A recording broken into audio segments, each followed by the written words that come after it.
Hey there, YouTube family, and welcome to another episode of Cooking with DJ. And I, of course, am your host, Chef DJ. So tonight I'll be showing you a family staple because it is the autumn season, it's getting cool outside, so you need some comfort food, right? So I'm going to show you how to make a meatless succotash. Yes, we're not going to put meat in it, we're not going to put lima beans in it, which is excellent in that, but we're not doing that tonight. We are going to make a vegetarian type of succotash, if you will. I don't really know what to call it, but it's going to be a meatless succotash. So get your seasoning cabinet open as I have mine, and let's go ahead and get started. All right. So for tonight's recipe, here are the ingredients that you will need. You will need yellow squash, green squash, also known as zucchini. I have 2 of each.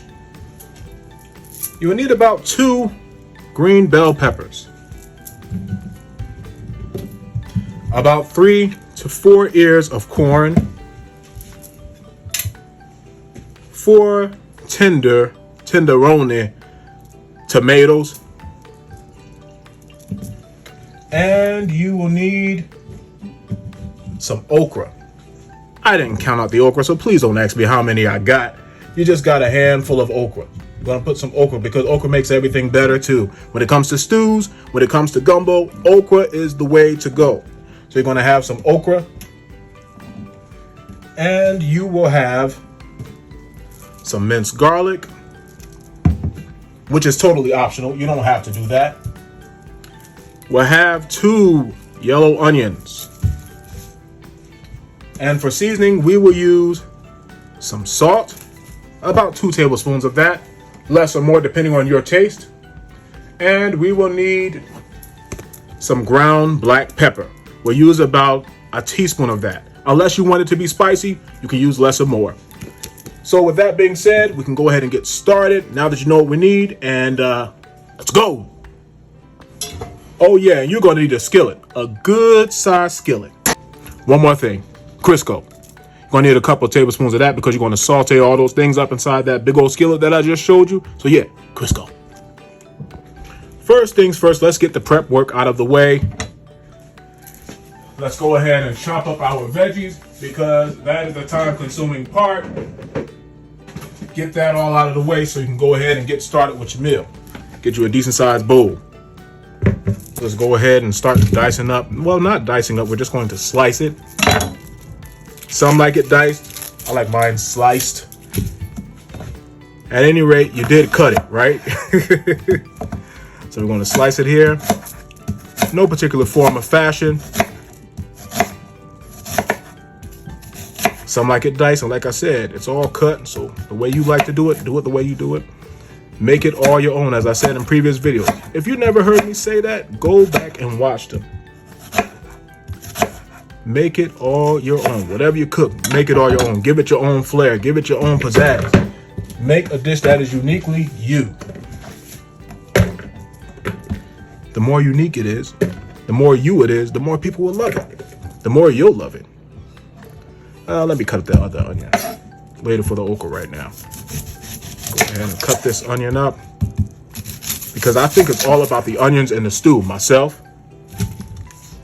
The stewed tomatoes, rather. It's all about that for me. Like, I love it. It's the best, man. It's the best.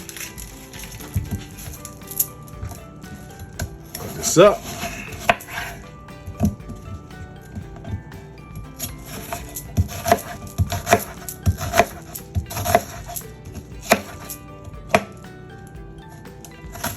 Gotta be careful. I just sharpened this knife, so watch yourself.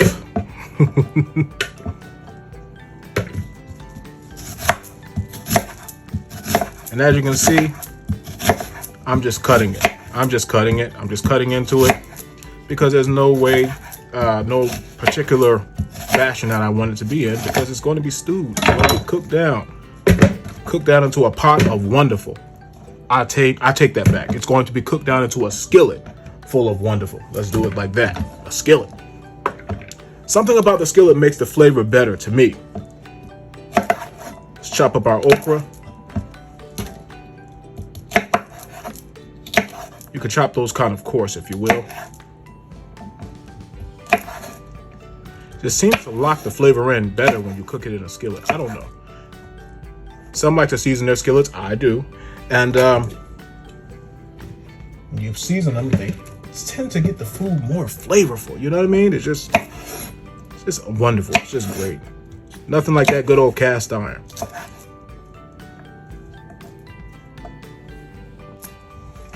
And we are still chopping. Still chopping. Lord have mercy.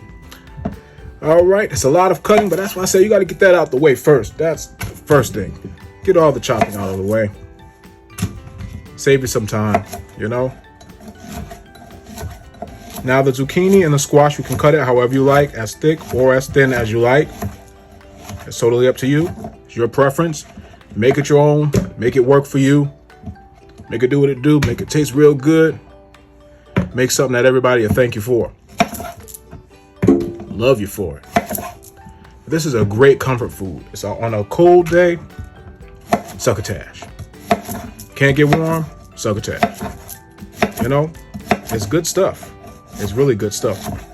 I promise you, you'll be making this. And you'll love me for it, for showing you. All right, so we got our zucchini out of the way. Let's go to the squash. All right, and again, we're going to cut it however you'd like to cut it, as little or as thick as you want.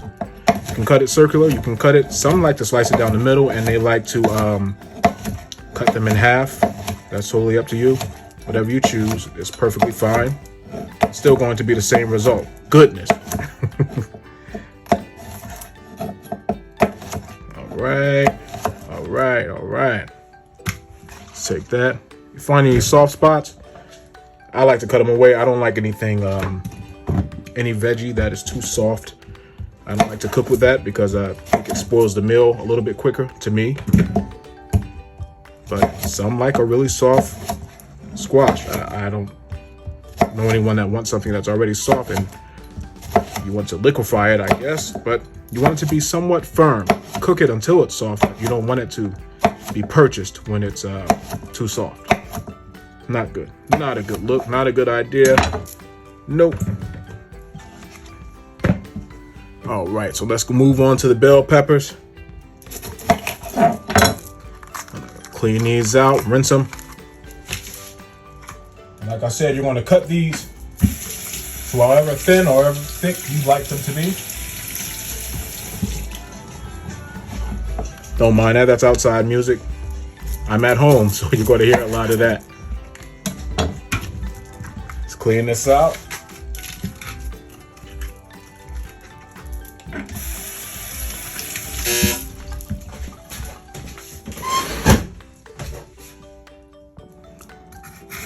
Peppers getting cut up.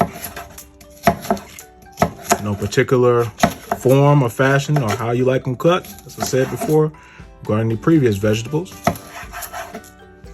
Put these bad boys up. Get the job done. And it's a rather colorful dish too, you know. I don't know if I'm going to be able, for sake of time, to do it on top of rice, but I will show you how to make the dish. We'll do that. Y'all forgive me, right? You gotta have the rice, man. Yeah, you gotta have the rice with it. I know. But for sake of time, I may not be able to do rice. We'll see what we come up with. Put these aside.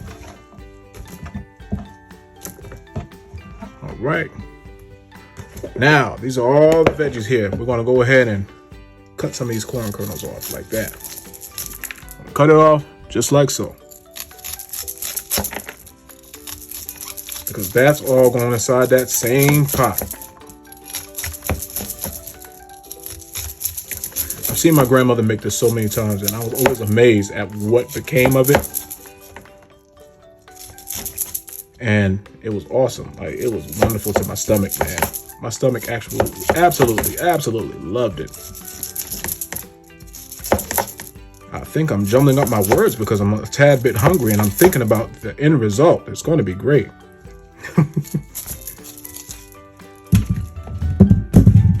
Let's see here. Get all the corn kernels off of it. Get all that off of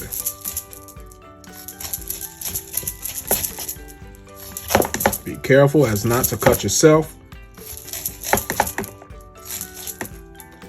I'm saying that to you and to me because I just sharpened this knife and I'd hate to have to go from YouTube to the ER. Nah, I don't need that.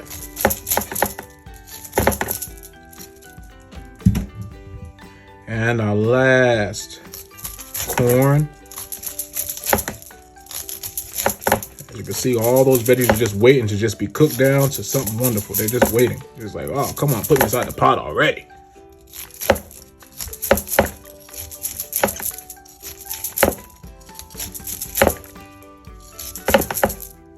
All right, there's corn, that's out the way. Last but certainly not least, tomato. Slice them up. Let's just cut these in threes. Let's do it like that. Cut them in threes. Throw them in there. 1 and 2. 1, 2, 3.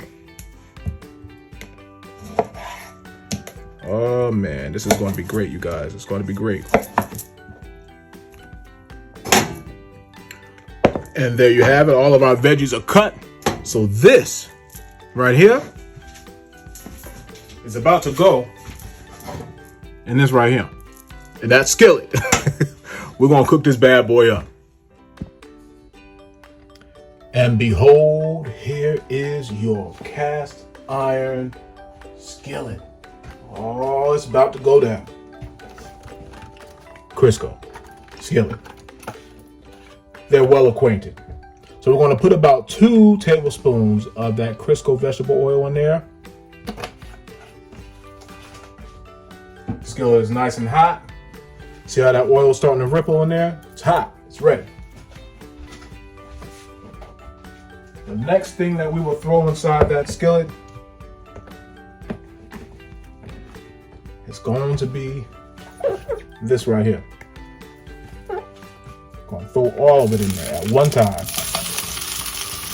Fry it all together. You see that? You see that? Woo, woo.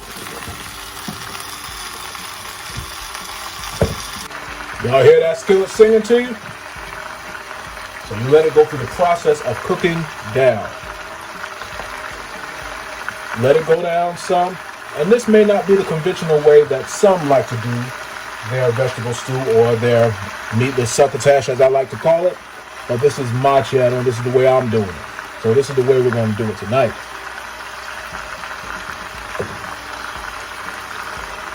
So we'll let this cook down, which will cook down in about maybe 10-15 minutes, and then we will cover it up and let the bad boy just cook on down to something wonderful. Then we'll begin to season it. All right?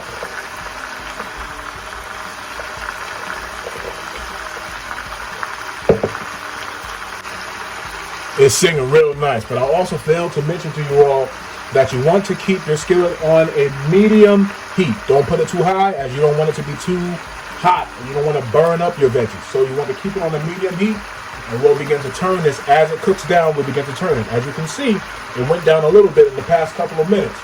So we will do that, keep it on a medium heat, and we can cover it up and let it continue to cook down, and then we will season it.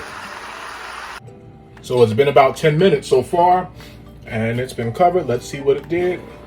It's still cooking down, but it's going down significantly. So we'll continue to let it cook until it stews down, and then we'll season it. Cover it back up. All right, it's stewing down nicely. So it's been about 20 more minutes. Now you can see that everything's starting to get softened. You see the color of the tomato coming through. All your veggies are starting to get really nice and succulent. Sopping up all that tomato and corn and onion and squash and okra. So it still needs some more cooking to do because everything's still a little too al dente for me. But what we can do right now is season it like we said we were going to do. Oh man, this is going to be great. This is going to be great, you guys.